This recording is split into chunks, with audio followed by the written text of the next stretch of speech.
So last few days were supposed to teach us that we don't need to think about changing the regime in Russia. We don't need to plan it. We don't. Russians are completely capable to do that on their own.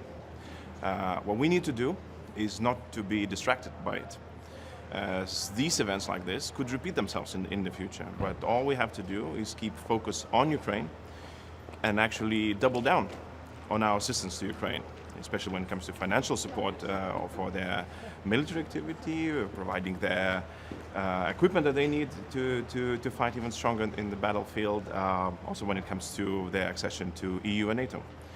Living on the very unpredictable and dangerous neighbor is very dangerous to be left in the gray zone. This is clear from the days that have passed. But do you still see a risk now for Lithuania now that everything is moving a little bit closer to Belarus? Of course. I mean, probably the main thing that we're seeing is the unpredictability of Russia. We've been told for so many times that Russia, for decades before, we were able to talk with Russia. Now we're able to calculate Russia. Well, we've been always saying, look, Russia is an unpredictable and dangerous neighbor. This is the biggest problem. This is where the dangers for countries like mine, like Ukraine, they come from. Our allies would say, look, it would take for Russia a lot of time to amass troops, to do something dangerous on NATO's border, or especially even in Ukraine, 16 months ago. But now we're seeing how fast things can transpire. It took half a day for a military detachment to move 200 kilometers away from Moscow. So imagine how fast can they do that crossing Belarus and appearing on Lithuania's border.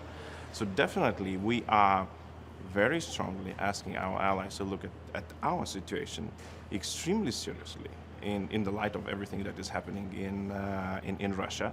And again, really to put out very specific plans as to how to reinforce the eastern flank, especially the countries that have a border with Russia and Belarus. Two questions, if I may. Yes. One, do you have any information where the soldiers are and where Prigozhin is?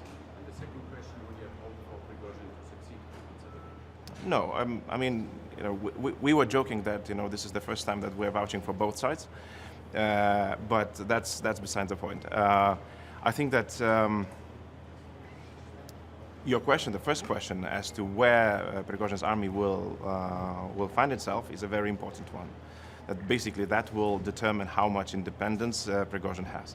If it's incorporated into Russian military systems, that means that probably this is the end of one chapter.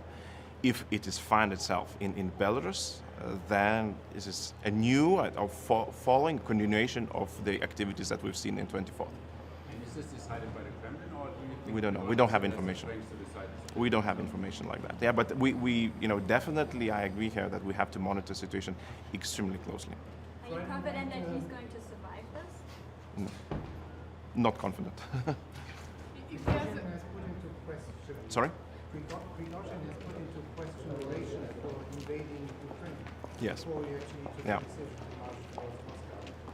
Does that mean there's a shift in Russian nationalist thinking? Look, I think that we had an idea that there have to be splits within the ruling elite in and around, around Putin, right? So what we're seeing that these doubts that we thought there should be, witnessing themselves in openly. So definitely there are these doubts. Definitely they are questioning the rationale of the whole situation, of the war itself. And I would not discount that we will be seeing more of that in the future. But then again, as I said in the beginning, it's, Russians will solve Russia. Do you know if the Kremlin had control over its nuclear arsenal, including nuclear weapons, at any time this weekend? We don't have that sort of information. Yes. And what is your understanding of the role Lukashenko played? Was he activated? Was he active? How do you? What is your? All we have is speculation. We know that there is, at least there was, announced link between him and Prigozhin. I would assume that Lukashenko is also not sure about his future, and meaning that if he would have allowed the situation just to evolve naturally, it could have also meant that his future in Belarus is also put under question, because he's so much dependent on Kremlin, and if Kremlin is not supporting him any longer, that means that he might, he might end his career prematurely. I mean, he was supposed to do that even before that. But anyway, so I think that he might have acted upon this idea. But again, I'm saying that this is just a speculation. The president asked for reinforcements of NATO at the border. What exactly do you want? We are asking the same thing for quite a while now. We still believe that countries that border Belarus, Russia, who are in dangerous situation, who are vulnerable situation, they should be reinforced with brigade-sized units, as it was agreed in last year in Madrid, because it was left the question when and where. We're saying, look, when. If you have questions when, we have the answer. If you have a question where, we say, look, this is where it has to happen, because we're seeing what is happening. So I think that Vilnius summit gives us a chance to achieve that, and we're really looking forward to that, to this decision. If there were to be a civil war in Russia or a coup, would you be concerned about EU security? If there would be, again, I would say that we have to be, not afraid of prepared.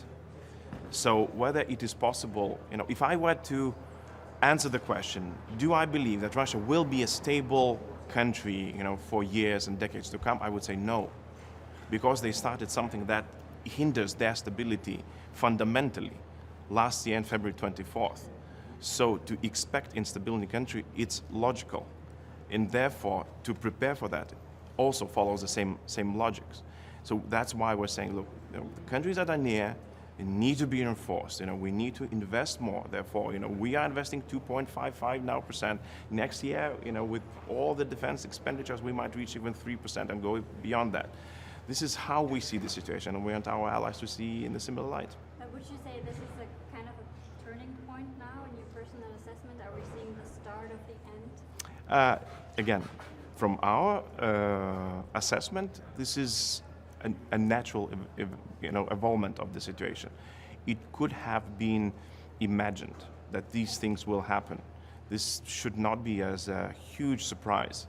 Russia is overextended, and if you look at the history, whenever Russia was involved in an external war that it could not handle properly, it would bring political turmoil at home.